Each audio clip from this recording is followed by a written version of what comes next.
Hola, amantes del cine oscuro y provocador. En el video anterior nos adentramos en el abismo psicológico de La pianista de Michael Haneke, una película brutal, incómoda, magistral, que desnudó el alma de una mujer atrapada entre la represión, la disciplina y el deseo más destructivo. Una obra que no deja indiferente y que escarba en las zonas más incómodas de la psique. Pero hoy cambiamos el escenario del conservatorio por otro igual de perturbador. Solo que aquí los instrumentos son otros. Colmillos, sangre y un circo maldito.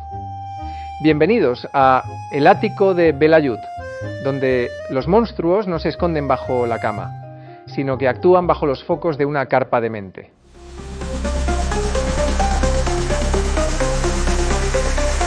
El ático de Belayut.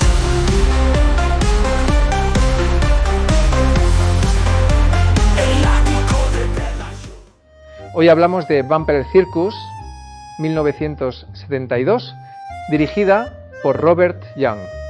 Una de las películas más extrañas y fascinantes que nos dejó la productora Hammer en su etapa final. Una cinta gótica, retorcida y carnavalesca que mezcla erotismo, maldición, niños vampiros y un circo de horrores que llega para saldar una deuda de sangre. Esta no es una historia de castillos silenciosos y condes sofisticados. Aquí hay acrobacias, tigres, espejos deformantes y criaturas que bailan la danza de la muerte con una sonrisa dibujada. El punto de partida es ya oro puro. Un pueblo maldito por la peste, un vampiro asesinado por los aldeanos, una mujer traicionera y un circo ambulante que regresa años después trayendo consigo la venganza más teatral y siniestra.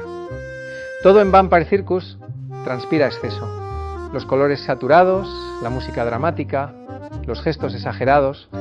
Es un cuento macabro, donde los actores parecen marionetas endemoniadas en un teatro de pesadilla. ¿Te está gustando este viaje al terror bizarro de los 70? Entonces, hazme un favor. Suscríbete ahora a El ático de Belayut. Deja tu like para apoyar este contenido y cuéntame en los comentarios si ya habías visto esta joya o si te la acabas de apuntar. Cada gesto tuyo mantiene vivo este canal y me permite seguir trayendo rarezas como esta. Gracias. ¿Seguimos? Pero detrás del delirio visual hay también una metáfora poderosa. La peste como castigo, el circo como purgatorio, la culpa colectiva como raíz de la destrucción. Este no es solo un desfile de criaturas extrañas. Es una ópera sangrienta sobre el precio de los pecados, sobre cómo el mal encuentra siempre la forma de regresar, aunque sea disfrazado de acróbata o domador. ¿Y los niños vampiros? Terroríficos. Uno de los aspectos más perturbadores de la película, ni siquiera los más inocentes están libres de corrupción. Y esa es otra constante en Vampire Circus. La perversión lo contamina todo. Desde el primer mordisco hasta el último estertor, la cinta se deleita en el caos y la ambigüedad. El reparto cumple con esa mezcla de belleza y amenaza tan típica de Hammer. Adrienne Corry brilla como mujer felina y el resto de personajes se mueven entre lo grotesco y lo seductor. La música, los efectos y el montaje dan la sensación de estar en un trance. A ratos parece que la película se graba a sí misma desde un sueño enfermo, como si el celuloide tuviera fiebre. Y ese final brutal, casi operístico. Un estallido de muerte, fuego y redención que cierra el espectáculo como una función maldita. Vampire Circus no es solo un título perdido, es una experiencia.